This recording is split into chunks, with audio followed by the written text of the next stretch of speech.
Bismillahirrahmanirrahim. Assalamualaikum warahmatullahi wabarakatuh. Alhamdulillah pada kesempatan kali ini saya mewakili tim ahli dari KKN DR Sisdamas 2021 akan menyampaikan terkait dengan penjelasan seminar hasil KKN dan juga proceeding. Jadi pada kesempatan tahun kali ini KKN dilakukan dari rumah dengan basis Sisdamas seperti tahun-tahun sebelumnya, namun ada sedikit perbedaan terkait dengan pelaporan dan juga diseminasi hasil dari KKN itu sendiri. Pada kesempatan ini, saya akan mencoba menjelaskan terlebih dahulu terkait dengan apa dan bagaimana pelaksanaan seminar hasil KKN dan juga publikasi dalam bentuk proceeding. Baik, nah seminar hasil KKN ini dilakukan setelah tentunya KKN selesai dilaksanakan, gitu ya. Nah, untuk waktu dan juga detailnya nanti bisa dicek di Juknis KKN, walaupun nanti untuk tanggal-tanggalnya dimungkinkan akan ada update lebih baru lagi ya. Nah, eh, kita ketahui dalam Juknis terakhir yang dikeluarkan oleh LP2M, seminar hasil KKN ini dilakukan oleh kelompok masing-masing dan dihadiri oleh dosen pembimbing lapangan. Jadi seminarnya dilakukan setelah selesai KKN-nya dan lalu dipresentasikan di kelompok masing-masing. Nanti DPL bertindak sebagai preview dan juga mengevaluasi terkait dengan hasil KKN-nya dalam bentuk tulisan atau artikel ilmiah. Nah, nanti setiap peserta atau anggota KKN diberi waktu sekitar 3-5 menit untuk memaparkan laporan hasil KKN DR-nya. Nanti ini bisa dalam bentuk berkelompok atau individu karena tergantung bidang tulisannya ya. Kalau misalnya satu prodi atau misalnya satu basis keilmuan bisa digabung dalam satu artikel lalu dipresentasikan secara bersamaan. Namun kalau misalnya sendiri pun tidak jadi masalah, yang penting bisa mempresentasikan hasil dari laporan KKN DR-nya. Nah, nanti selected paper atau artikel terpilih yang direkomendasikan oleh DPL itu bisa disubmit ke jurnal pengabdian masyarakat. Alternatifnya banyak, nanti juga bisa diarahkan oleh tim ahli. Salah satu mungkin yang paling dekat dengan kita adalah di Jurnal Al-Khidmat di LP2M UIN Sunan Gunung Jati Bandung, dan itu nanti akan ada penjelasan terpisah yang akan disampaikan oleh tim ahli yang lain.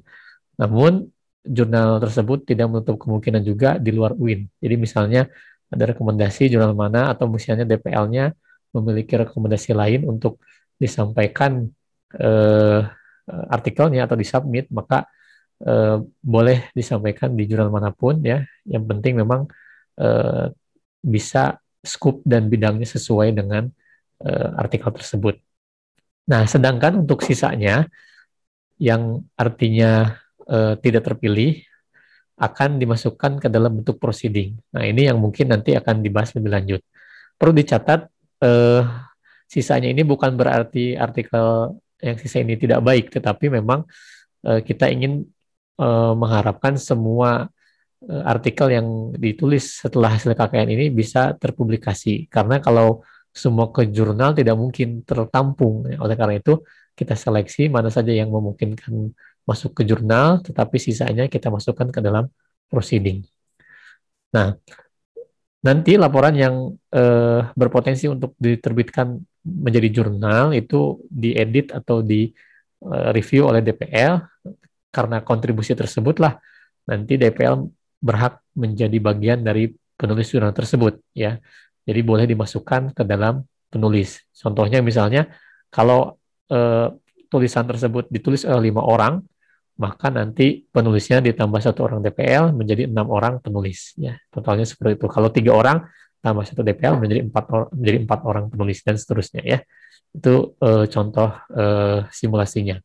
Nah, sedangkan laporan peserta KKN Sisdamas lainnya yang dijadikan bahan untuk proceeding nanti DPL boleh memberikan kata pengantar di dalamnya, ya, di bagian depan, atau bisa juga dimasukkan sebagai salah satu penulis di dalam artikel tertentu. Ya, ini nanti opsional, jadi bisa keduanya atau salah satunya ya. Misalnya tidak ingin dimasukkan ke artikel, cukup memberikan kata pengantar juga nggak apa-apa kalau yang proceeding. Tapi kalau mau dua-duanya pun nggak jadi masalah, nanti tergantung dengan eh, apa namanya kesepakatan antara mahasiswa dengan DPL-nya. Baik. Nah, selanjutnya setelah tadi apa namanya dilakukan seminar, maka hasil presentasinya itu kita akan publikasikan ya. Yang tadi yang selected paper, yang artikel terpilih bisa ke jurnal. Nah, selebihnya kita akan masukkan ke dalam proceeding dengan bidang-bidang tertentu. Nanti kita akan informasikan kembali ya bidang-bidang yang akan dimasukkan ke dalam proceeding ini yang jelas berbasis fakultas ya. Nanti akan ada pendidikan dan psikologi, ekonomi dan manajemen, lalu syariah dan hukum, lalu dakwah dan komunikasi ya, lalu ilmu politik dan seterusnya. Nah, itu nanti basisnya dan saintek juga ya, itu basisnya fakultas, tapi nanti kita tuliskan bidang-bidangnya. Nah, lalu apa proceeding itu? Ya, mungkin bagi beberapa yang belum tahu atau baru mengenal, proceeding itu adalah kumpulan artikel ilmiah yang dipublikasikan dalam suatu acara seminar akademis. Ya, artinya seminar tadi, hasil KKN tadi, seminarnya walaupun mini seminar, tapi itu bisa terkategori sebagai seminar akademik. Ya, nah, nanti biasanya didistribusikan sebagai buku cetak setelah seminar selesai, atau juga bisa diunggah atau diupload agar bisa diakses secara online. Proceeding ini berisi kontribusi yang dihasilkan dari para peneliti dalam seminar tersebut. Nah, oleh karena itu, para peserta KKN dan juga DPL bisa terkategori sebagai peneliti yang ada dalam seminar tersebut, yang nanti mempublikasikan hasil aktivitasnya di KKN, lalu dituliskan dalam bentuk artikel ilmiah dan diseminarkan. Ya. Nah, umumnya sebuah proceeding itu tidak sedetail jurnal ilmiah. Jadi nanti grade-nya itu di bawah jurnal sebenarnya secara kualitas tulisan ya. Bahkan ada yang juga tidak mengalami peer review. Tetapi tentu saja ini bukan berarti asal-asalan ya. Nah, ada tetap kaidah-kaidahnya dan sama persis dengan jurnal, namun bedanya seperti namanya proceed. Proceed itu masih dalam proses, biasanya lebih singkat daripada jurnal ya, tidak sedetail jurnal.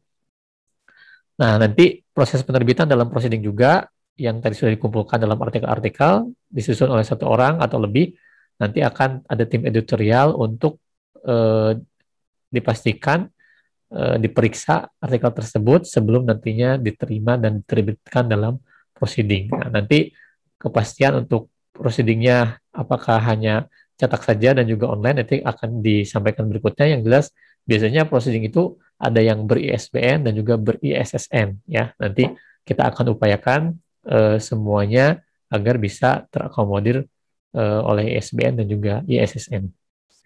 Nah, oleh karena itu, karena seperti artikel ilmiah, proceeding ini juga akan memiliki template. Nanti linknya akan kita sebarluaskan, tapi di materi ini juga sudah ada linknya. Nanti akan dicantumkan di bagian deskripsi ya dalam video ini. Nanti bisa diklik dan diakses, bisa di-download. Ya, kurang lebih gambaran apa namanya proceedingnya atau template-nya seperti ini. Jadi ini dimodifikasi dari template Al-Khidmat juga ya, karena sama-sama artikel ilmiah, namun kita buat lebih ringkas lagi ya. Dari mulai judul, pedoman judulnya, nama penulisnya, lalu juga ada abstrak bahasa Indonesia, abstrak bahasa Inggris, pendahuluan, metodologi pengabdian, pelaksanaan kegiatan, hasil dan pembahasan.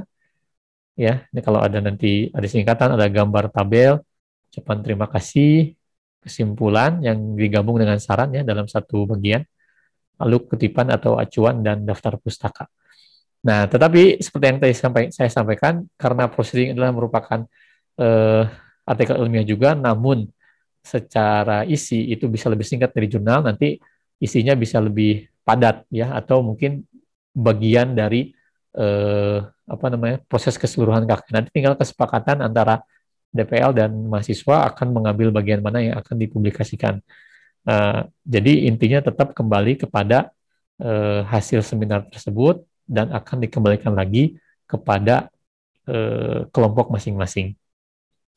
Nah, oleh karena itu, harapan besar mudah-mudahan dengan adanya proceeding ini dan juga seminar, mini seminar lah dikatakan seperti itu, bisa menambah nuansa akademik baru dalam proses KKN ini, dan yang paling utama adalah ide-ide kreatif yang sudah disampaikan oleh atau dilaksanakan oleh peserta KKN itu bisa dirasakan oleh semua pihak, terutama publik akademisi gitu ya.